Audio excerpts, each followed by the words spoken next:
Good afternoon, everybody. Lovely to see you all. Thank you for joining us for our fourth Birmingham Careers Hub clinic. My name's Ruth Broom and I'm the Strategic Hub Lead for Birmingham Careers Hub. So for those of you who know Julie, I've stepped into her shoes. And we've got lots of new members of the team now, so I hope you've been all getting to meet them and getting their support with your careers programming. So we've got quite an interesting session this afternoon. We're going to be hearing from some of our key partners in the city and also some new friends that we've made and all around risk of NEET and what we can do to inspire these young people to hopefully go on to some kind of positive destination.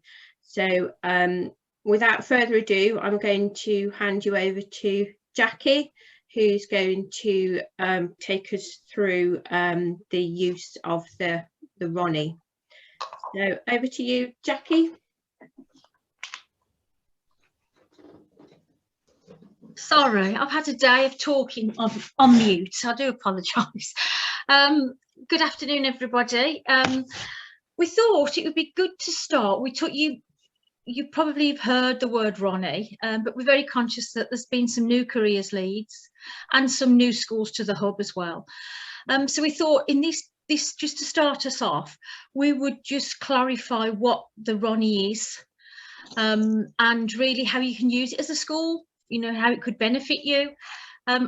As you know, I was a careers lead and I used the Ronnie. It was a tool that I really valued. I got, you know, and I got great use out of it and it was a real benefit. It was also something when I met with Ofsted that they were really impressed with. So this really is just, you know, let's look at it, let's see what it can do for you, and then the rest of the session then we'll look at some of the interventions then that could follow from keeping a Ronnie. So Ronnie, or the risk of NEET indicator, is something that was developed by Birmingham Local Authority and something that Hannah will touch on later. And this is what it looks like. So a few months ago, Hannah updated the Ronnie and all this was sent out to schools, or I think it might have been schools who showed an interest. And this is the instruction page that comes with it. And we're going to look at the spreadsheet in a minute.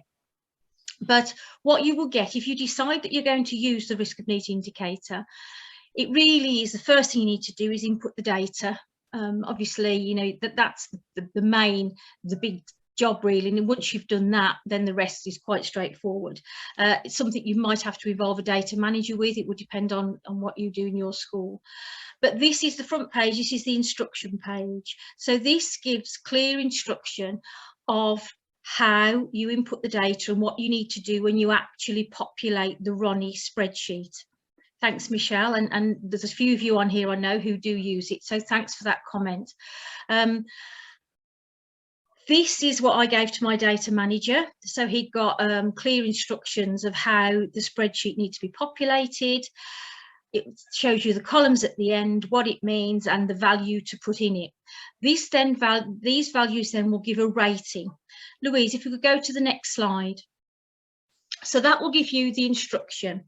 This is actually the Ronnie tool then. So this is the spreadsheet.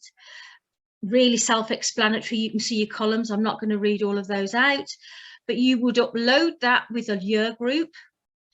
You or your data manager would populate those columns as instructed in the first sheet, and they would be given a rating. Do you want to go on to the next slide? This is a continuation. It's a really long spreadsheet, you can see, but if you start looking at some of the column headings, it really covers everything: send, attendance, low attainment, and then this section is going on to youth offending, young carers, anything that could make a young person potentially vulnerable and at risk of NEET. Once that data has been populated, and I have been assured that if you're a data manager, it's relatively straightforward. So I think careers leads, if you're thinking, oh, this is a great tool, but I don't quite know how I would populate it, it's worth speaking to your data manager. Then you can see then the overall rating is calculated for you. And the red, amber, green, so the risk banding is automatically done for you. So what you've got when you've populated a year group into this is already a lot of colours that will tell you instantly students, based on the information that you've put in, that could be potential NEET or potentially vulnerable of going NEET. Now, this tool was never designed there just to do with year 11 and for you to track your NEETs. That was never the purpose of this. The purpose of this was really that you could use this with any year group, and at the school that I was at, we used it from year 9 upwards. So we would populate it with year 9 data. Every time year 9 moved up, it would be populated.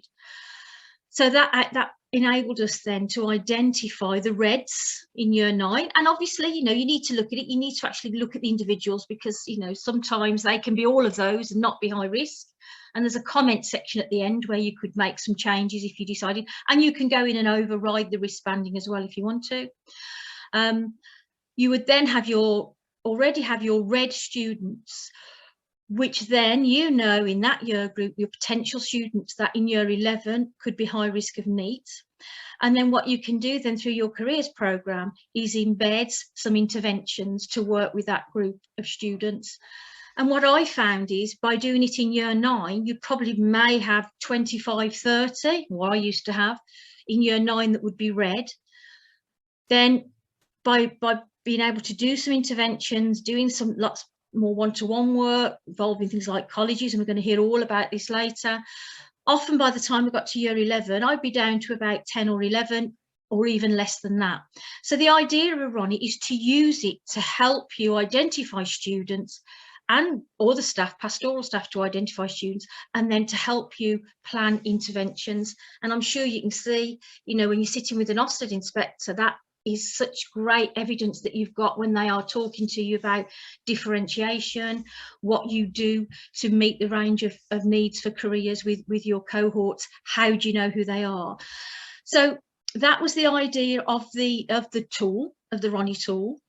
And what we're going to do now in the session really is look at, after the Ronnie, you know who your NEETs are. What do you do? How can the school start planning interventions to try and prevent these young people going NEET, but really as early as you can, not leaving it till year 11.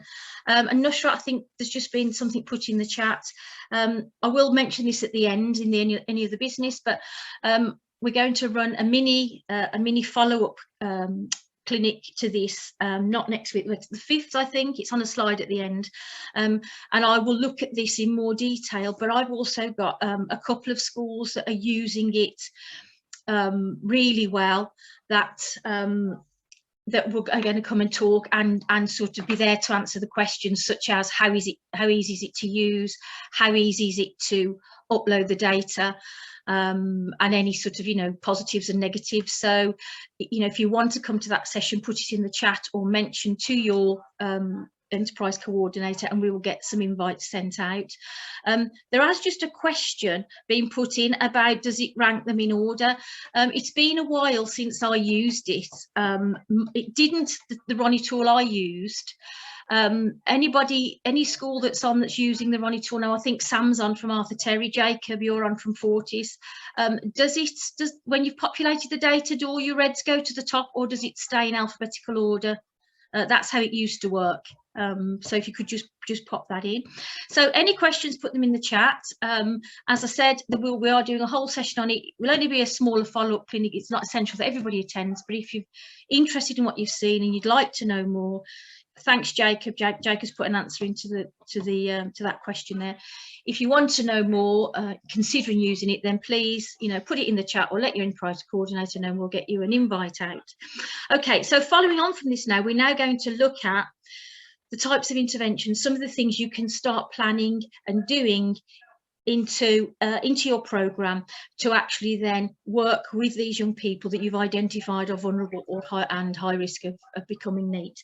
So I'm going to hand over to Udine now, and Udine's going to talk about some of the things that she's been working with. Thank you very much, Jackie. Hi, everybody. So as we know, there is a need to focus on NEET. NEET has never been so critical right now due to the current climate and the jolting misdirection of the pandemic. Young people are experiencing an elevated level of anxiety and depression that can lead to self-expression in the form of disruptive behaviour. Unfortunately, these students may not have the opportunity or the support in their home environments, and this can lead for them to fall into the bracket or being labelled as NEETs. Now, what we need to do, obviously with saying that, is we need to obviously have a focus on how to engage with NEETs. Now, if I can, brilliant, thank you, Louise. So, SEDEX is the voice of secondary education, and they've listed several ways in how we can engage with NEET. I've also provided a breakdown as well. So with regards to, it's almost a state of saying the carrot and the stick. We need to ensure that we incentivise educational activities with a powerful reward. So we want to make sure obviously that we are engaging with these young people. We also need to obviously have a think about creating order out of chaos. Most NEETs have the lack of guidance or order to build upon. This support may be obviously resisted at first, but then obviously once we engage with the young person and they understand how we are supporting them and opportunities that we can provide to them, I'm sure obviously, you know, if anything, I'm sure everybody's experienced that once these areas of NEETs, once they get the support, obviously it's greatly received in a sense, and it is welcomed. It's really imperative that we make sure that we are consistent with this, with the support that we do offer. So providing obviously consistency, providing set targets, supports to achieve NEET will encourage young people, and it will also obviously boost their self-confidence and self-esteem. Sometimes NEET, you know, they lack that support that they have possibly at home, or whether if, you know, it's not in a home environment, they sometimes lack that support. So, you know, if we are working with NEETs, we need to make sure that we are engaging with them, and there's also an area for them to actually, you know, or a designated person for them to actually speak to. We also want to make sure that we have tailored activities for underlying problems. So work would need to be put into place to ensure that each student has a bespoke experience with maybe, you know, the support of a mentor, tutor, or job buddy if they were working, you know, if they were offered an opportunity to go and gain some work experience or such. Also, we need to be realistic with regards to our NEET students. Sometimes we do need to burst their bubbles. I'm sure that all of us have experienced some NEET students that they are focused, you know, on a certain job role that they want to go into. But sometimes, you know, the reality of work may be different from what schools and colleges are promoting, and what the information that they can provide to young students. And a young person sometimes would benefit if they had the opportunity to go and gain work experience, or actually had the opportunity to sit down with a mentor, so they can explain to them, you know, what is out there in a sense. I will say this presentation will be shared, so please, if you can, take the time to have a look at the links to gain a bit more clarification on how you can support your NEETs in and around the Birmingham area.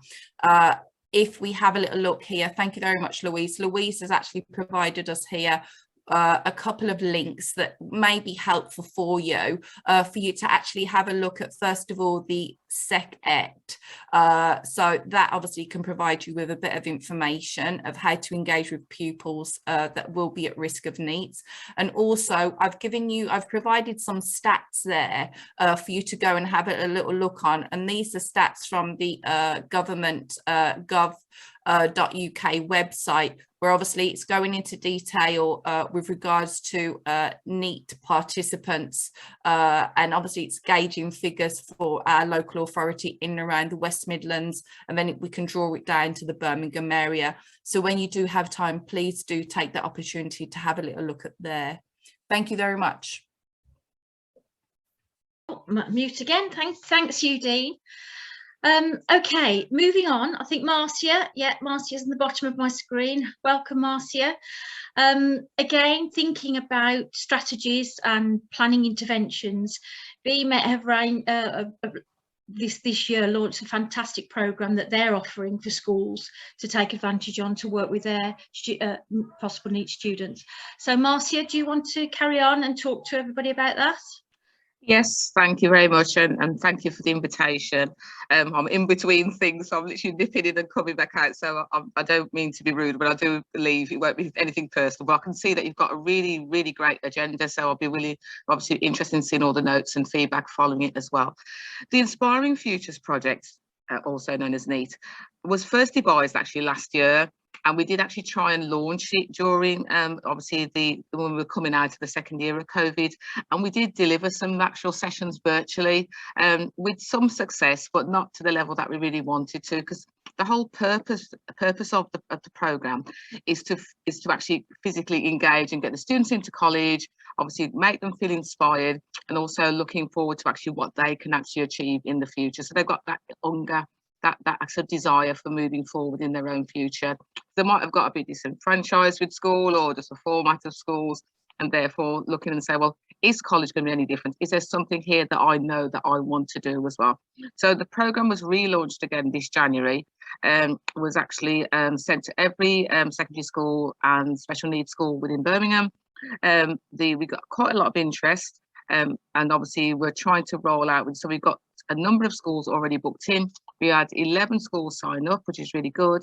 We've got we've delivered activities for 3 schools to date, and in the process of organising our round table event, which will actually be in college also as well. And it's key about in that bridging between obviously pre 16 education, statutory education, but also that sort of post 16 education sector as well, the FE sector, which we are. And I'm making them see and feel inspired about wanting to move forward into that sector as well, but also having the opportunity to ask questions, because obviously they've got preconceptions, haven't they? They've got lots of questions, lots of concerns about obviously what it's going to actually take, what's going to be what it's going to be like when they take part, come to college or go to another provider. Because obviously the key thing is, although obviously it's BMET, and I do work for BMET, and this programme has been launched by BMET, but many of these students are also looking at the other options, and it's about them building the confidence to actually take that next step into what the other options are, and you're going to discuss quite a number of them today, which is obviously really great as well. Now, we've done it in school sessions, which have been really well received, and it'd be with selected groups. Now, we've actually contacted every school in Birmingham.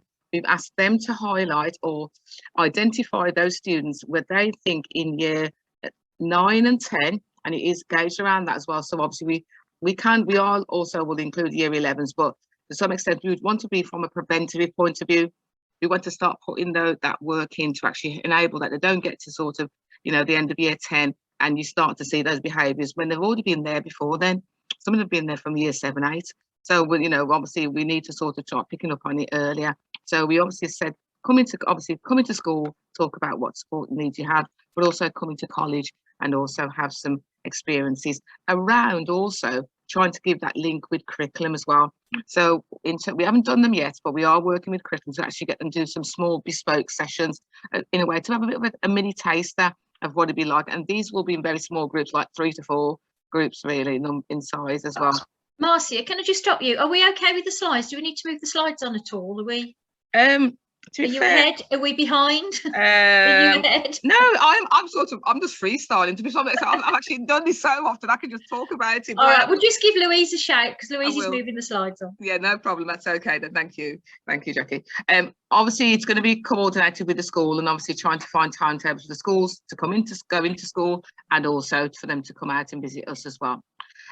So obviously in terms of the email address, it's there, it's got the school's inbox, but because I'm actually leading on this project, I think my personal email, not my personal email, obviously, my work email is actually at the end of it. And I think it'd be better if you email me directly if you have any schools or any students that attend the schools that you feel that could benefit from the programme also.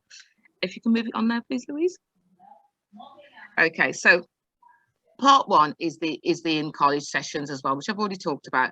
Now the tours, and we've over the years since I've been with BMET, we've been doing a range of tours for SEND students, as well as students with emotional and behavioural needs as well. And so this is just in a way widening what we already do for a number of target groups already. So that's in college, and that will be linking, obviously, visiting all our 3 main college sites, Matthew Bolton, Sutton and James Watt, and also Ernton Skills Centre as well, one of our satellite sites, but it's related to James Watt also as well. The timings are gauges, really, they're sort of an approximate, because especially with Ernton Skills Centre, what has now developed into now is also some 40-minute taster sessions as well. So it's a more about 2.5 hours that we have in a Ernton Skills Centre, which is going really, really well. So that's really been successful. And that's the thing, it can evolve depending on the needs of the school and also the students also. Then we got our round robin session. Now this is currently being organised, and it's going to be on the 11th of May. And I'll send the details to the meeting afterwards. And it's an invitation for the students, and it will be selected students, because we're going to have 8 employers, up to 8 employers, with obviously with up to groups of 8 at each table, to go around and talk to them about what do you do, what are the opportunities, what are the job roles here, and what will I need to have, you know, in terms of me looking forward to study at college, but also looking at my GCSEs. What are you looking for in terms of your students as well, in terms of your employees? Sorry, my director calling me, so I have to I'll call her back in shortly. Okay, right, okay, so that's it, that bit. I was going to click on, can you actually go forward, Louise? I'm just going to click myself forward.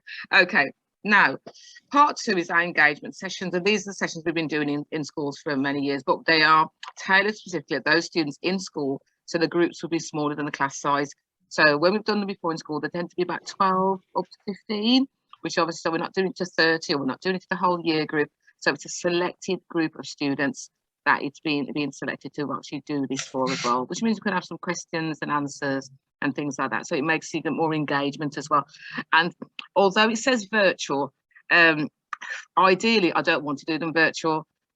One, I just like seeing people and talking to real people and seeing the white of their eyes, but also as well the engagement, and obviously you can react to things in the moment as well when you're actually in the classroom as well, and you do get more interaction, and that's been shown by the sessions we've had, which have been really good with the students that we've been working with as well.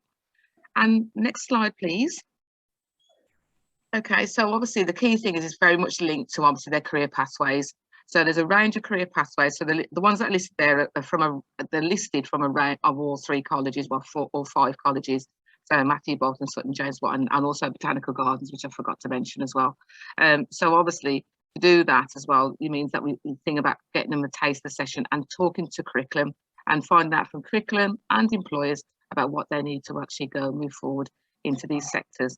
But they're small stepping stones. For some, it will be more successful than others, but it's one way of actually helping students before they come to us, because we do get students who were previously NEETs, and they've attended, obviously, supported learning schools as well. So it's about giving them support before we actually get them in year 11 or the year 12. Are there any questions? I know we did sort of speed through that. Any questions for Marcia? Oh, thank you, Lauren. Marcia, how many schools have you said you're working with so far? 11. 11, okay. 11, and you've got so capacity to work with more? No, in terms of working with more, going into schools, yes, we would. You know, we're happy to work with more in terms of delivering sessions in school. For the roundtable event, it might be quite difficult. We'd ask the school to select the students they wanted to actually attend the roundtable events as well. So yes, we're happy to have more people to work with in school. That's fine. Okay, so if there's any of you that haven't yet contacted Marcia and you're interested in any of that, and the fact that your campuses are all around the city really as well, aren't they? So it should be something for everybody, in every school hub. So please contact Marcia. And it was interesting what you said about getting them early, not leaving them too late. And that reflects very much back to the conversation we've just had about the Ronnie. And if you're using the Ronnie and you're using it well, you know, you're going to be able to identify your students as early as you want, really, as early as you're populating the information. So that's where that tool comes in really useful. Okay, anything for Marcia before she goes? I know she's on a tight time scale. She's got something else at 4:15, so. Yeah, also my director's calling me. Yeah, well, if there are any questions, please just obviously send me an email, or I can obviously, no, I don't put them in the chat, but if you could send me an email, obviously the email address is there, marcia.roberts-grey@bmet.ac.uk. It's not case sensitive, it's just the way that it's come out there, but it's all lowercase generally, so but Okay. It's fine, even if you put an uppercase, it will still come to me. Lovely. Thanks, Marcia. All right then, take care, everybody. Evening. And Bye. you take care. Bye-bye. Bye. Bye. Thank you. Right, now our next speaker is Kevin Jones, who is from Birmingham Career Service. And Kevin's going to talk to us about what they're offering and their offer for these students. And I know many of you are always keen to ask questions of Birmingham Career Service. So, you know, if you have got any issues, any questions, anything you'd like to be addressed, pop it in the chat. There will be a chance for questions at the end, but if you want to put questions in, we'll try and answer them as we go. Kevin, I've seen Kevin's name. I think he's here. Yeah, he's there he here. is. Yeah.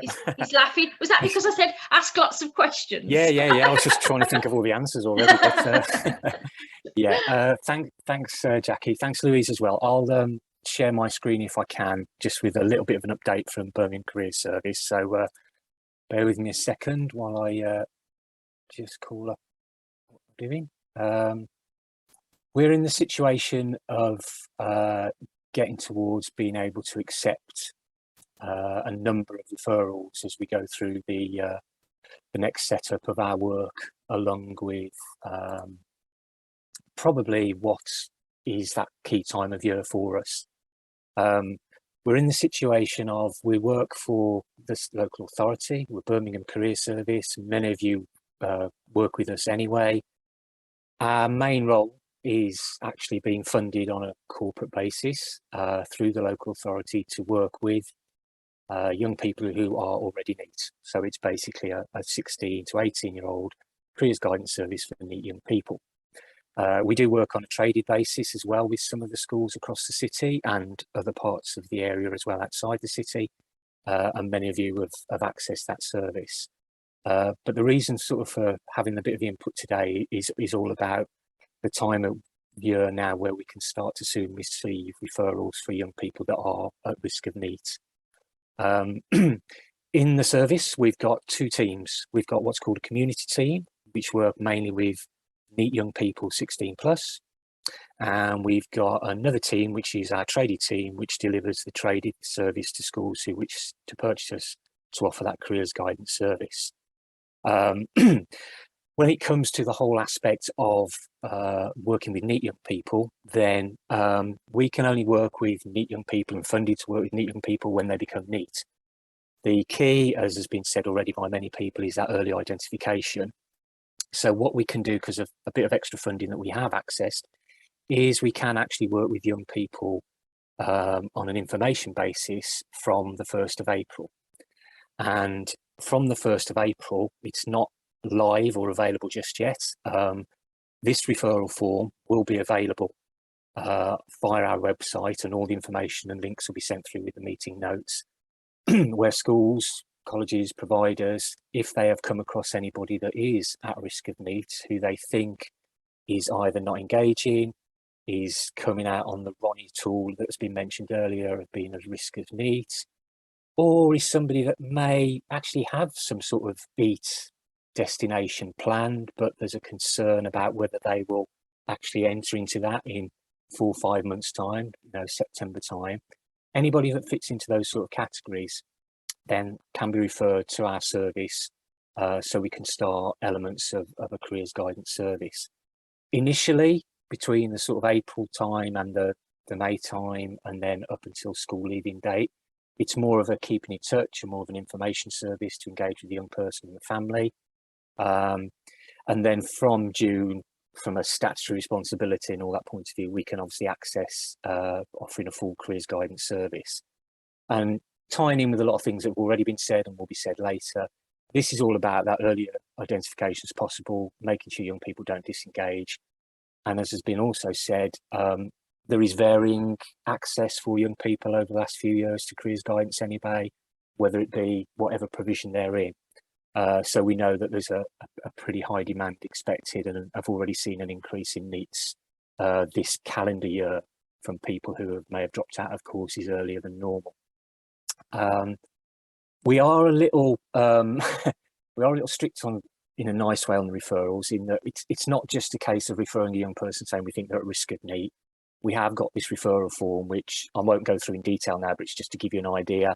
And it's all about having as much contact details as possible about the young person, what their current status is, everything around their sort of current situation, why the referral's been made, anything related to the SEN agenda and obviously HCPs from a CENAR point of view. But also, it's probably fair to say, an indication of what's already taken place to support that young person. You know, if they're fortunate enough, and many schools thankfully have it in place, you know, they've gone through the guidance process, they're at a stage, they're on the way to making informed decisions. Not all young people have been able to access that, either because of disengaging or what's available or what's been possible because of the last 12, 18, 24 months. So it is sort of time in the next few weeks where we can start to accept these referrals. And what we'll do once we get a referral is we will actually allocate every individual young person a named advisor. It's good to have a link advisor in the school or a link worker from in the school as well, so we keep them informed. We'd maintain contact throughout with the named advisor and the young person, and then obviously they become part of the guidance process, and also in the situation where we'd report back to schools who'd made referrals from sort of September, October, but mainly November onwards, which also helps with annual activity, Ofsted, DFE requirements, all the outcomes and outputs that various organisations, including yourselves and ourselves, have to report on. It's a process that's been there the last sort of 3 or 4 years, and it is a bit of a process because there is referral forms and it is correct referrals. It is something that we can actually become involved in a lot earlier because we get different external funding, some of our BCC corporate funding. And that helps us engage earlier with any that are at risk of NEET. And it's also fair to say that we have a number of referrals that come through, and sometimes everything is okay. They are at risk of NEET, and even though they may come up as red on a Ronnie tool kit or your own individual toolkits that you may use in school, there's other things that we can offer as well as the careers guidance. We can access the youth service for mentoring support. We've got a project through DWP and DFE that allows us for 16+ young people to access support from a mental health point of view as well. So it is the guidance service. We are Birmingham Careers Service. There is that, but the other key side of it is we've also got access to another of the sort of support services that may be appropriate for some young people. And as I think you, Dean, mentioned earlier, sort of thing, you know, particularly the last 12, 18 months and the different pressures that young people have faced along with everybody, then there is things that they haven't been able to access. We've noticed a lot of young people coming into our centres now who have dropped out, who, you know, being out in the big wide world, as they literally were saying yesterday to a few of us, around just that confidence building, the travel across the city, etc., things like that, that they may not have been able to access for some time. So we're there for that. I always say this, I'm the head of Birmingham Careers Service. We can't do everything we wanted to. We can't do everything we'd like to. We've got an aspect of work that we can really help with. We haven't got all the statutory responsibilities that we used to have. That's fine. But there are enough people literally on this call and around the table, if we were sat in a meeting room, where every young person can get the support they need one way or another. It isn't one size fits all. We can help with this. We'll take referrals. We'll do what we can. There may be more appropriate referrals to other organisations. Absolutely fine. We're impartial. You know, we just need to make sure that, as again was alluded to earlier, there are certain areas of work from a NEET point of view, a risk of NEET point of view, 16 to 7-year-old NEETs, where Birmingham does very well at the moment, but this is quite a crucial time of year and quite a crucial year because of different pressures that have been made available, and you know, unfortunately young people have come across. So we're here. It isn't a sales pitch. Never do that. It's not about that. It's just remembering that we're here as a service, and to send referrals through as and when you feel appropriate. Everything will be there in links that are sent through on the notes, and we'll access to the website and other resources that are available to yourselves as well that are just there naturally on our website. So access it as and when you feel appropriate, and just always remembering what helps that young person the best, really. Thanks, Kevin. We have had one question in the chat, and there may be some others. I'll put it out to questions in a minute. Is this appropriate for students who are pregnant or known to the criminal justice system? Yeah, I mean, we offer a careers guidance service to anybody who's NEET or at risk of NEET. So, yeah, if there are elements, you know, we see cohorts of every sort of young person in every circumstance. As long as they fit that and we can get the referral form through, then yes. Yeah, if there are students in that situation, and if they're coming up as risk of NEET or there are concerns, then yeah, from the 1st of April, most definitely refer. All of those cohorts and many other cohorts we work with as well. Thankfully, we can do that. So yeah, more than welcome. Very welcome indeed. And I've actually got a question of myself, and it always used to question I had, and some careers leads have asked me as well. Sometimes the student's not with you. They are long-term sick, or not attending for whatever reason, and there's a section on the form that asks, say, that you've got their permission to refer. So what would happen if you've got a student that you can't get hold of to actually, to get their permission to refer them? Are schools still able to refer? Yeah, I would still refer, because we're part of Birmingham City Council and the procedures we have, and GDPR and the safeguarding aspects of how we work and our policies. Then yes, you can still refer, because we can do things on a generic basis initially, and awareness raising information, and we have a number of advisors, obviously in the service, sort of 30 sort of level 6, level 7 careers advisors now. And they are, those are the sort of young people they work with. There's a majority of young people at certain times of the year we work with are through referrals through various sources. And, we can offer that impartial approach, and we don't use, I'll say it on this call, we don't use, we're Birmingham City Council and we've been told that you blah, blah, blah. Yeah. It's, it's the other way, and the softer and more supportive way. So, yeah, more than welcome. So still refer, even if you can't get that in person. Yeah, and if there's a problem with referral, as long as we've got the name of the person who referred it to us, we can always chat to them and call them and explain the situation. And as many details as possible, then yes, that's helpful as well. And I know we've had a comment to say it's great, it's a great service, and it's certainly one that I used a few times. And you do keep in touch and let us know what happens to these young people. So it's worth doing. Yeah, it is. I think it's one of those as well. I mean, there's a question from Fleur on the chat now, sort of thing, about where are the career centres. That's part of the problem. We went through big changes over the last sort of 4 or 5 years, as you know, and statutory responsibilities and things like that.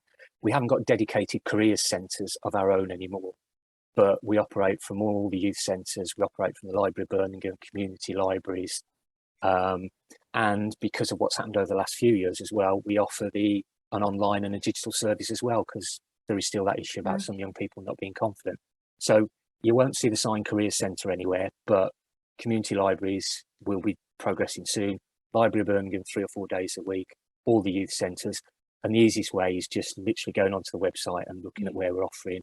And all appointments can be booked for our young people or by yourselves if needed. It's all online, and we actually, do a QR code and send confirmation through. So we're becoming more accessible. And as I say, we're there to help yourselves and the young person, and we're not replacing or putting a market out for pitching in the market. It's just genuinely, if you think they can benefit from us, we're there. But check the website, check the links, and you'll see everything when they come through on the notes. Okay, and a final question from Michelle. Can schools receive a follow-up of what ex-pupils have been seen by BCS and what actions have taken place, e.g. have they enrolled on an apprenticeship? Right. The main way of accessing that information is talking to, I'm going to drop her in now, is talking to Hannah. So Hannah from the 14 to 19 will have information on annual activities of all young people in Birmingham, because that's what the authority has to report on. From our point of view, Some of that can be accessed if you're an institution or a school or a provider that trades with us, because that's part of the traded service. Yeah. Some of the detail isn't available, depends on that relationship. But the authority through Hannah will have information basically about annual activity and outcomes. And often it's the case that, you know, that is what's required, and Hannah's team have a responsibility to report on that. Okay. Oh, yeah, I'm back off mute. Any last questions for Kev before he goes to enjoy the sunshine? Yeah, I'm blinded by the sunshine. The sun's moved. Yeah.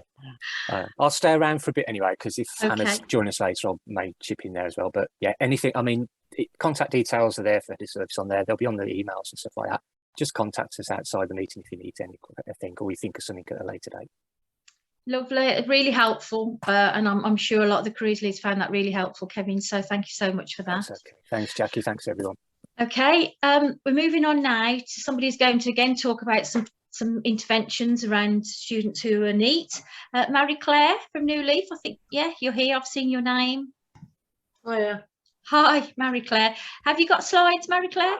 No slide. Okay. Going to talk to you. Okay, thank you. And I must apologise, I've got 2 dogs in the room, a little puppy and stuff, so you might hear some snorting and things, just so And that you know. they'll probably start mine off, so I'm going to mute myself. Yeah, probably, but just so you know what the noises are, if there's any strange noises. But yeah, so Marie Claire, CEO and founder of the New Leaf Initiative. Nice to e-meet everybody. And I'm here specifically, I think, to talk about our traineeship programme, which I'm really, really passionate about. I don't know what you all know about traineeship programmes, but they're almost, well, they're a pre-apprenticeship / pre-employment programme.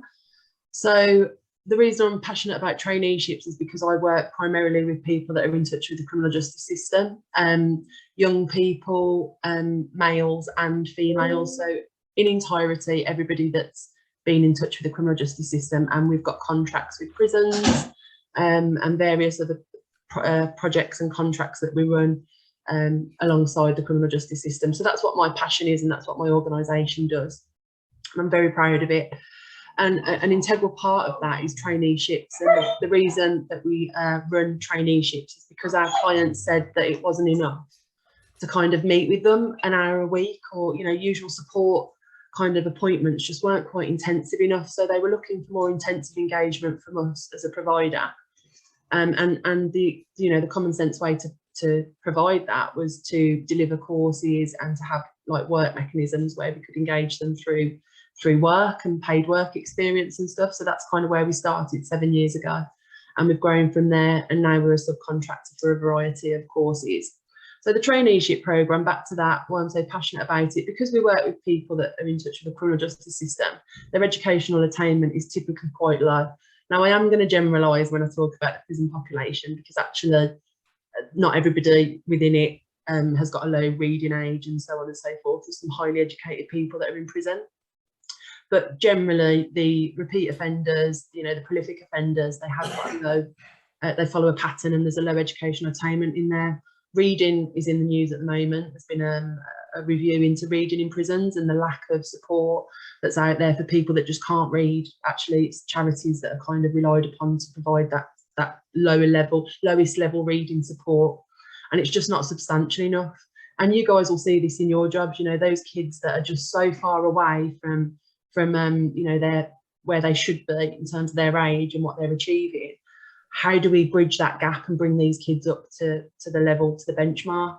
And it's really difficult to do. And I think what's being proven time and again is actually we're not doing that as a country. We're just not engaging the children and young people and adults that are furthest away from those benchmarks that we need, that industry needs actually.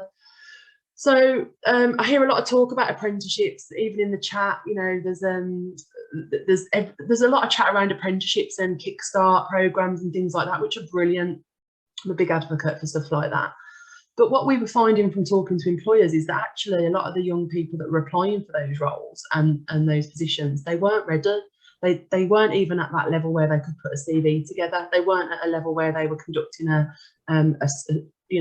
satisfactory interview. They weren't presenting well. They weren't confident. they were severely lacking in functional skills, for example. So the traineeship programme does bridge that gap. When we talk about widening participation, when we talk about inclusivity, when we talk about equality and diversity, traineeships are the missing link, I think, and a bit of a magic fix for me. So we've had 17 trainees to date, which I've been the tutor for, and we deliver the pre-employment element. So getting them when they're diamonds in the rough and they're turning up late, if at all, swearing, kicking back, not wanting to work, not wanting to engage with anything. We really work with the kids that are hardest to reach, the ones that have been in and out of prison a few times and are very, very street savvy and quite sassy to go with it.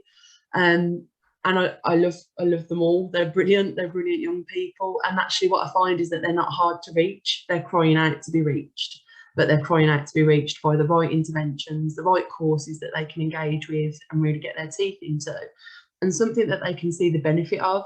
Why should I engage with this? Well, actually, as part of the traineeship programme, you're going to build your own CV. We're going to empower you to do that, because one of my bugbears is people doing CVs for people. I just find it one of the most disempowering practices in careers, and I beg you all to stop doing it if any of you do it.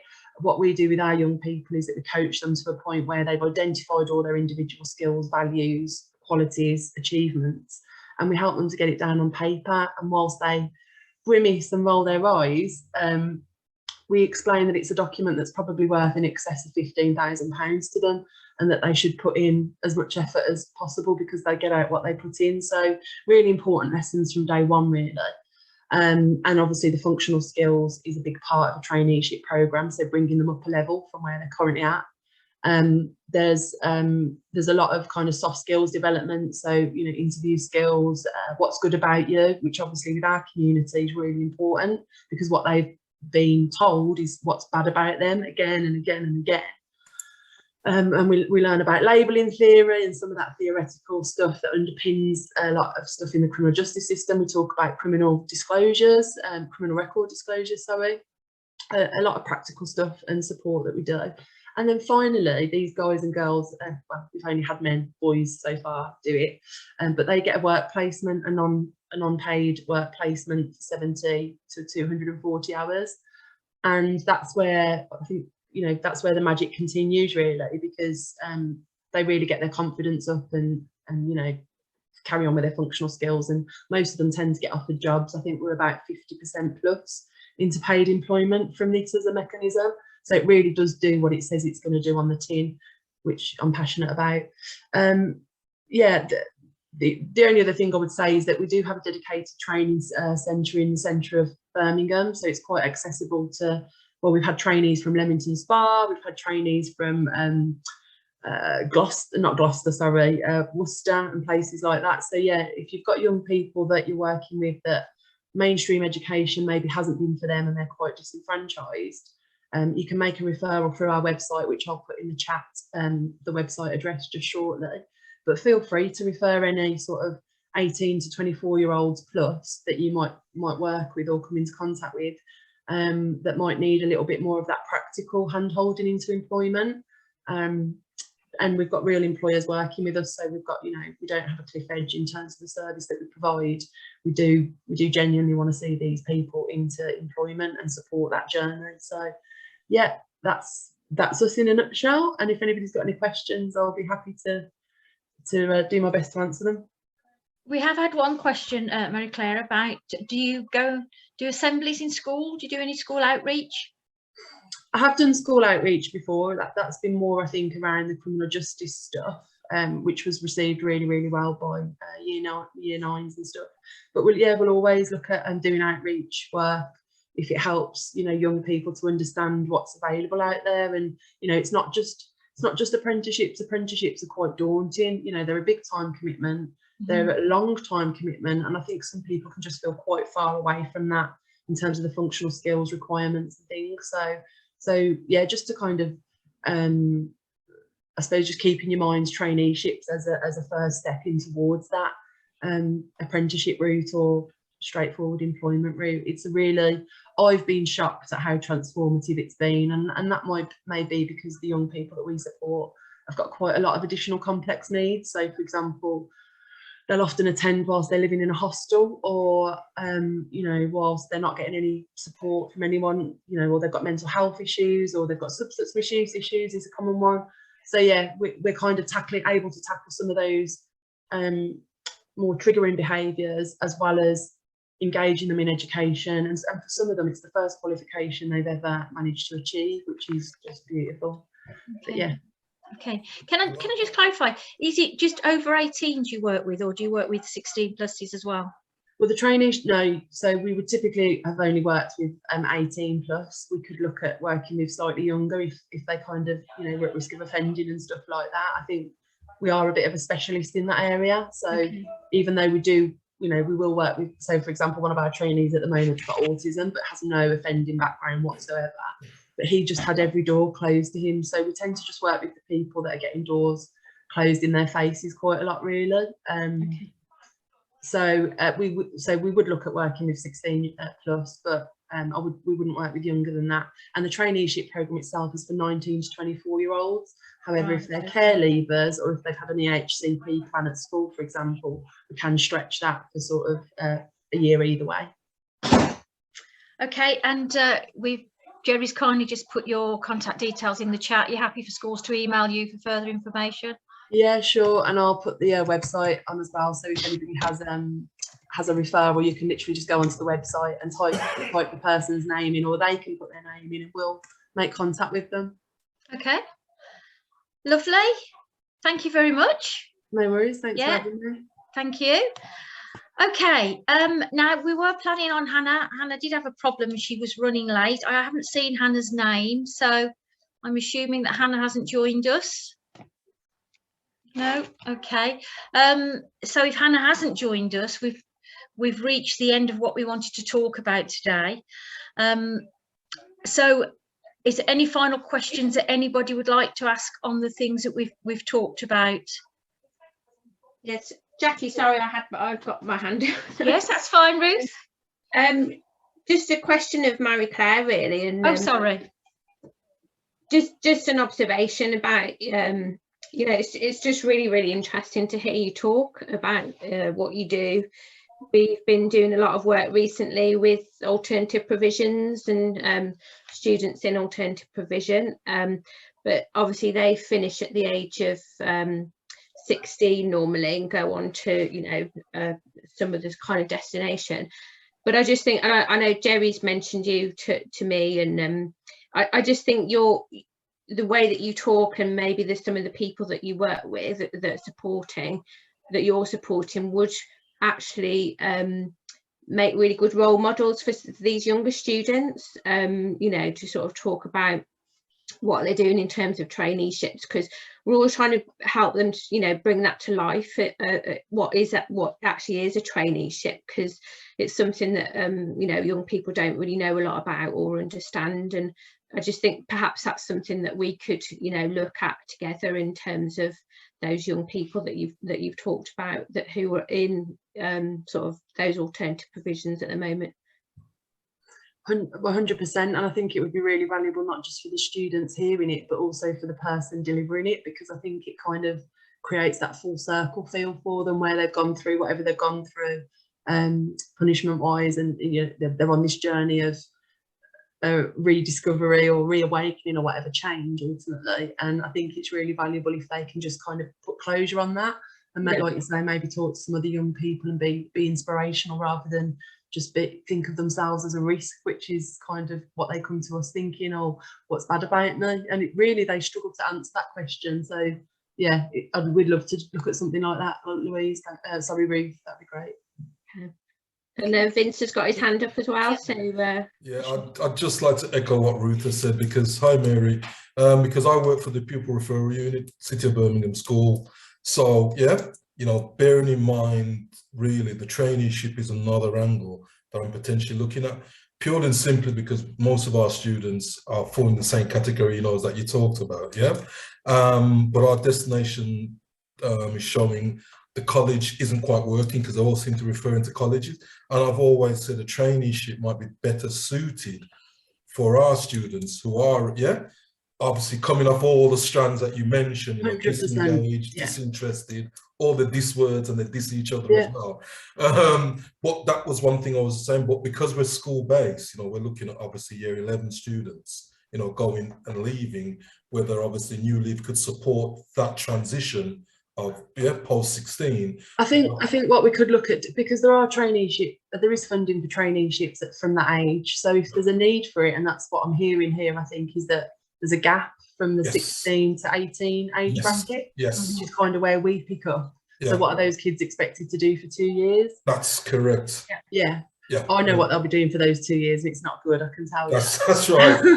and I think, and echo again what Ruth said about, getting, some of the people working with to come in and talk to students. I know in terms of working in the PRU, that type of discussion is the type of people, that need to be coming in and talking to our students, in effect, really. Those who have turned around things very quickly, in terms of their own life experiences, and could kind of, in some respect, mirror the way that our PRU students are going to, or may eventually. So, obviously, the bits that you do with your organisation is something definitely that I can see a benefit to us as a pupil referral unit.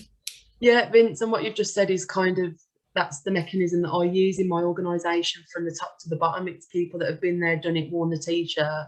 So I've been through the criminal justice system myself, and I've always used that as a tool to engage others, and so they don't feel stigmatized, so they understand that I know where they're coming from, and they can't ever turn around to me and say, you don't know what it's like. I didn't experience everything that they've maybe experienced, but there's a rapport there, and an understanding, and a relatability, and a credibility. Actually, I think is the important thing. That's what you've just said, that these kids are really switched on, and they're not stupid. And if you come to them practicing things that you're not not practicing things that you're preaching, like, they really are wise to that. So to have young people there that are kind of living it, I think it just adds to that credibility, and can be a really powerful message that we've used that for 7 years in our organisation, and it's so valuable in terms of an engagement tool.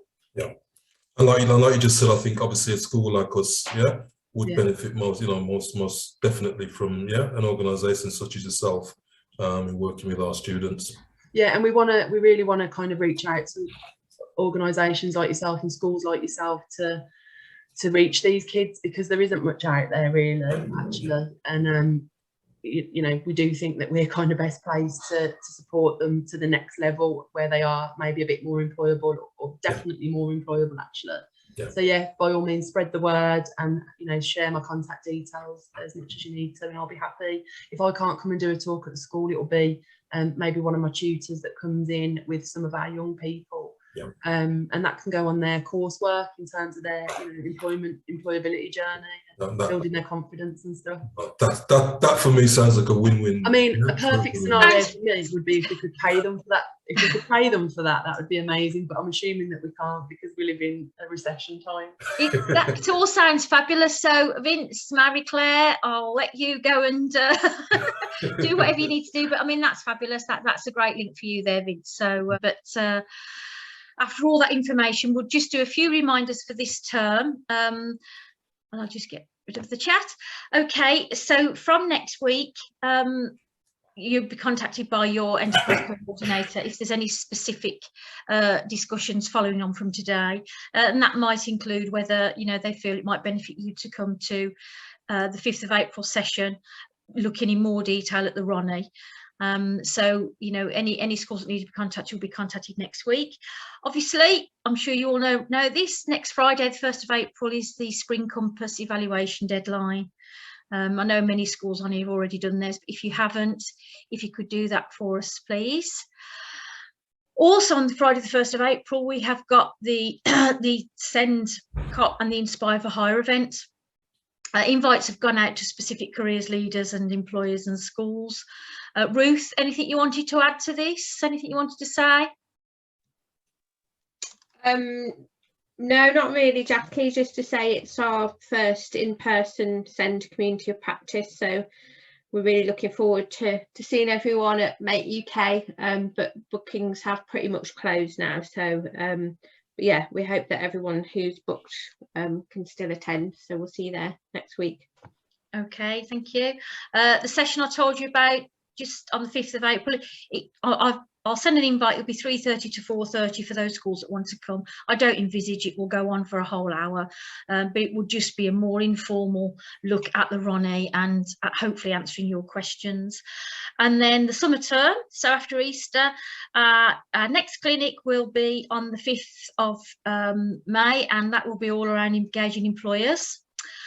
And then the final clinic of the year, this will be... Jackie, 17th of May. Sorry, 17th of May, what did I say? It's okay. Oh, yeah. I've jumped ahead. The final clinic will be the 5th of July, and that will be a real face-to-face, our first and last of this year. So we would really love as many of you to be at that as possible. That's going to be held at Aston University because it's coinciding with the launch of the new Institute of Technology that's opening on the university campus. That is a centre for advanced manufacturing, and as part of that, it's a Birmingham Solihull LEC funded project, and as part of that, they are offering so much school outreach that they want to do. Trips, tours, STEM kits for you to use with your students. So you're going to have an opportunity to see that, to have a tour of the facility, but we're also going to have a nice breakfast. We'll give you some breakfast and some networking and really celebrating really what we've achieved this year. So those are the 2 clinic dates for next time. And thanks, Mike, we will send diary invites out for all of those. So that's everything from me, unless anybody else has got anything else to add. No. And we will make sure that anything that Hannah was going to talk about today, we will send out in the notes that will go out, and obviously a recording of this will be sent out as well. Yeah, I think just to say, Jackie, so Hannah was going to share the data, wasn't she, around NEET and destinations and things like that. So hopefully, even though she's not here, we'll be able to you know, send that information out in the slide format anyway. But yeah, it's a bit of a shame, but never mind, something must have happened. Yeah, lovely. Okay, well, it's a lovely evening. As I say, I'm blinded by the sun here, so got an early finish and time to go and enjoy the sunshine. So thank you very much, everybody. Have a good evening. Thanks, everyone. Thank you. Bye-bye. Okay. Bye-bye. Thanks for coming. Bye. Bye. Bye.